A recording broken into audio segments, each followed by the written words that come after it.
탄핵 소추권은 국회의 권한이므로 증거 없이도 소추 가능하다고 주장한다면 이는 이제껏 검찰의 처분이나 정부의 재량 행위에 대해서 권한 남용이라며 문제를 삼아온 국회의 입장과 사뭇 다르다고 할 것입니다. 바로 내로남불입니다. 청구인 측에 묻고 싶습니다. 정녕 본건 탄핵 소추 의결서에 법무부 장관을 파면시킬 만한 내용이 들어있다고 생각하십니까? 청구인 측은 제가 정치적 중립을 지키지 못했다는 황당한 주장도 하는데 도대체 제가 어떤 행위로 누구 편을 들었다?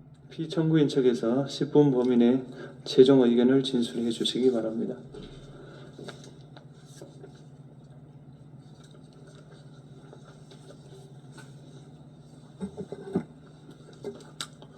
피청구인 법무부 장관 박성재입니다. 우선 피청구인에게 진술할 기회를 주신 재판관님께 감사의 말씀을 드리며 평소 나름 모범적으로 공직생활을 해왔다고 자부하고 있었는데 이 탄핵 심판정에 서게 된 것을 대단히 안타깝게 생각합니다. 무릇 탄핵은 국가에게는 그 소추 의결 자체로 고위 공직자의 직무가 정지되고 대행체제로 운영될 수밖에 없어 국정 공백 내지 정부 기능의 장애를 초래하게 되고 공직자 개인에게는 소추가 결의되었다는 사실 자체로 불명예스럽고 나아가 그 소추가 인용되면 그 직에서 파면되는 결과 외에도 연금 등 여러 가지 권리에 엄청난 불이익이 따르게 됩니다. 이러한 중대한 의미를 가지는 만큼 국회의 탄핵 소추는 충실한 조사와 증거 수집 절차로 신중하고 엄정하게 이루어져야 합니다. 우리나라 탄핵 심판 제도는 사법 절차나 징계 절차에 의한 처벌, 징계가 곤란한 사람들에 대한 보충, 보완적 제도로 알고 있습니다. 그리고 정치적 심판이 아니라 규범적 심판 절차를 취하고 있는 것으로 압니다. 그러므로 소추 및 심판 절차에서는 증거에 근거한 판단을 하여야 합니다. 우리 헌법재판소도 그러한 입장을 취하고 있는 것으로 알고 있습니다. 그러므로 국회 역시 증거로 입증 가능한 탄핵 사유에 대하여 소추 의결이 이루어져야 합니다. 그러나 본건 탄핵 소추 의결에 있어서 국회는 사실 확인을 위한 그 어떠한 조치도 하지 아니하였습니다. 오늘 여기서 소추 의결한 지 100일이 되었는데 그 소추 사유 중 하나인 장시호 관련 자료 미제출과 관련해서 국회의원들께서 그 자료를 받았는지 여부를 확인 이제 하겠다고 합니다.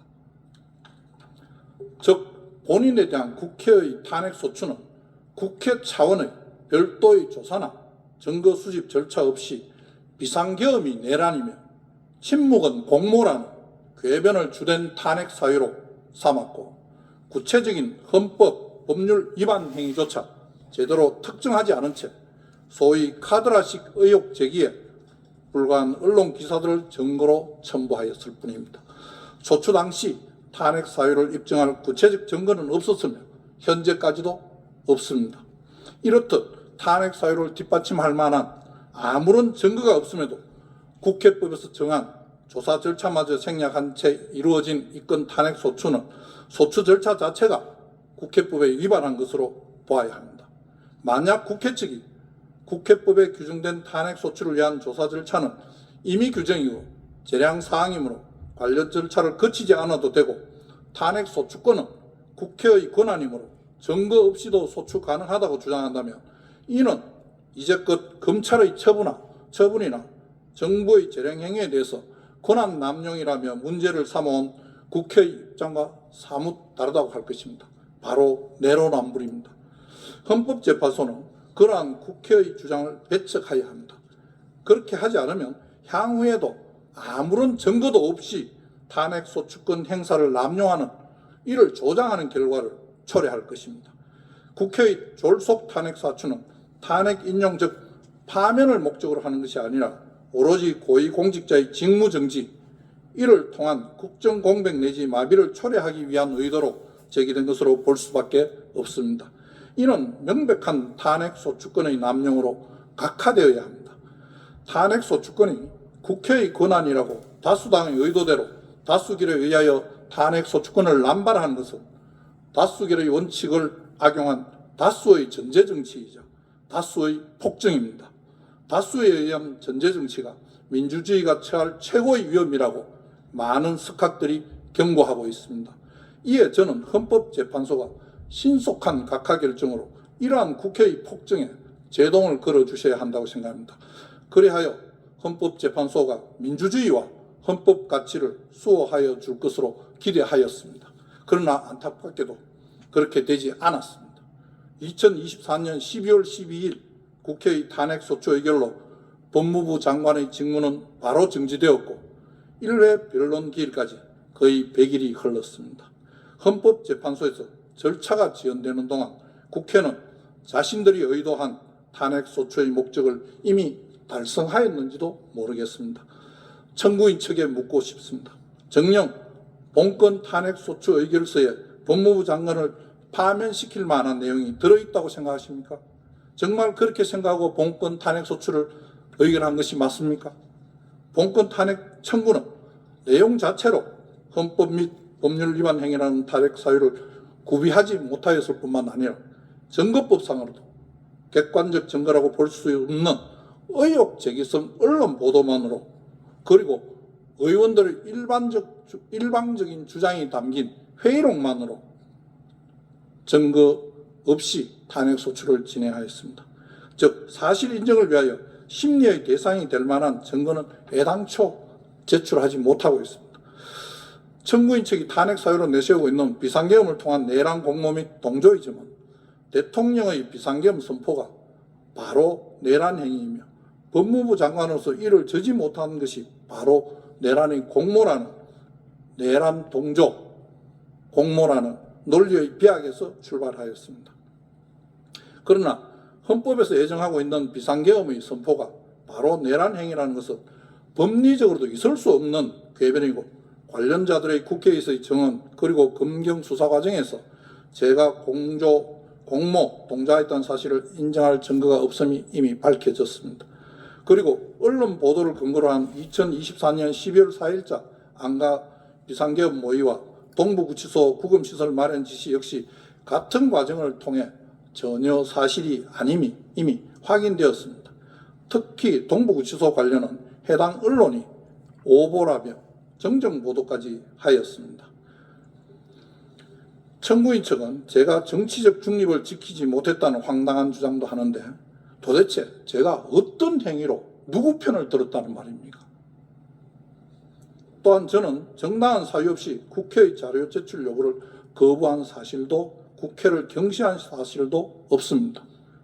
관련 법률과 법원 판례에 따라 국회에 자료를 성실히 제출하였고 또 필요한 설명도 다 해드렸습니다. 제출하지 못하는 경우에도 우리 직원들이 직접 찾아가서 설명도 하기도 하였습니다. 제안 설명을 하는 국무위원에게 소리치고 삿대질하는 국회의원을 쳐다보았다는 것이 국회의 경시 태도입니까?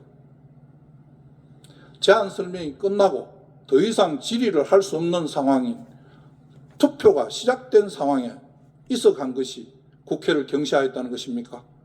어느 조항에 국무위원은 투표가 끝날 때까지 그 자리에 앉아 있어야 한다는 규정이 있습니까? 저는 도저히 이해할 수가 없습니다. 국회의 탄핵소추 의결서를 아무리 살펴봐도 저희 어떠한 행위가 헌법과 법률을 위반하였다는 것인지 도무지 알 수가 없습니다. 거듭 강조하건대 본건 탄핵소추는 오로지 법무부 장관의 직무정지를 목적으로 이루어진 국회의 권한 남용입니다. 다수결 원칙에 편성하여 법을 악용한 다수당의 폭거에 불과합니다. 아니면 말고식으로 제기되는 이러한 국회의 후안무치한 정치적 탄핵소추, 즉 국회의 권한 남용을 그 피해자가 있습니다. 첫 번째로 당사자인 공직자들입니다. 두 번째로 무용한 절차를 진행해야 하는 헌법재판소입니다. 그리고 그 무용한 절차에 혈세를 부담하는 대한민국 국민들이 피해자입니다. 정말 있을 수 없는, 있어서도 안 되는 국가 역량의 낭비입니다. 그럼에도 정작 국회는 그 어떠한 법적 책임도 지지 않습니다. 오히려 한 해 많은 수억 원이 넘는 국회적 대리인 비용까지 국민들이 혈세로 부담하고 있습니다. 이것이야말로 불이이며 국고 손실 행위이자 헌정질서 문란 행위라고 할 것입니다. 이제는 헌법재판소가 기각 결정이 아니라 각하 결정으로 국회의 불법을 선언함으로써 헌정질서를 바로잡아야 할 때입니다. 법의 지배가 아니라 법을 이용한 지배로 흐르고 있는 국회의 폭거에 제동을 걸어주시기 바랍니다. 부디 신속한 각하 결정으로 국회의 남용에 적절한 제동을 걸어주시길 부탁드립니다. 경청해 주셔서 감사합니다. 예.